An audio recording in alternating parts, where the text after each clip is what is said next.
Researchers who accept grants from the Coca-Cola Company may call physical inactivity the greatest public health problem of the 21st century, but actually physical inactivity ranks down at number 5 in terms of risk factors for death in the United States, and number 6 in terms of risk factors for disability. And inactivity barely makes the top 10 globally.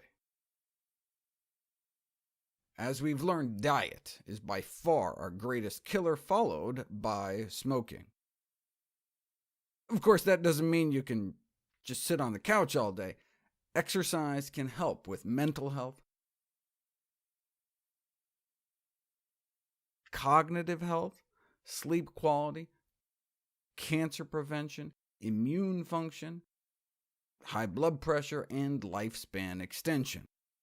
If the U.S. population collectively exercised enough to shave just 1% off the National Body Mass Index, 2 million cases of diabetes, 1.5 million cases of heart disease and stroke, and 100,000 cases of cancer might be prevented. Ideally, how much should we exercise? The latest official physical activity guidelines recommend adults get at least 150 minutes a week of moderate aerobic exercise, which comes out to be a little more than 20 minutes a day. That's actually down from previous recommendations from the Surgeon General and the CDC and American College of Sports Medicine, which recommended at least 30 minutes each day. The exercise authorities seem to have fallen into the same trap as the nutrition authorities, recommending what they think may be achievable, rather than simply informing us what the science says and letting us make up our own mind. They already emphasize that any physical activity is better than none, so why not stop patronizing the public and just tell everyone the truth? It is true that walking 150 minutes a week is better than walking 60 minutes a week. Following the current recommendations for 150 minutes appears to reduce your overall mortality rate by 7% compared to being sedentary. Walking for only 60 minutes a week only drops your mortality rate about 3%. But walking 300 minutes a week drops overall mortality by 14%. So walking twice as long, 40 minutes a day compared to the recommended 20, yields twice the benefit.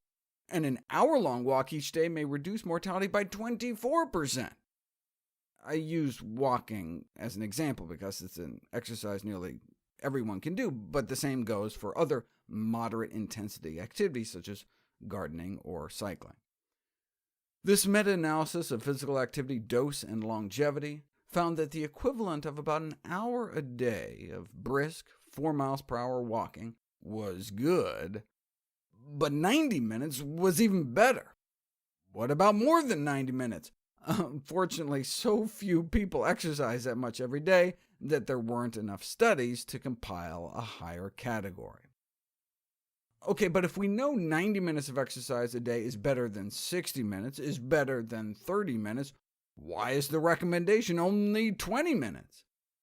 I understand that only about half of Americans even make the recommended 20 minutes a day, so the authorities are just hoping to, nudge people in the right direction.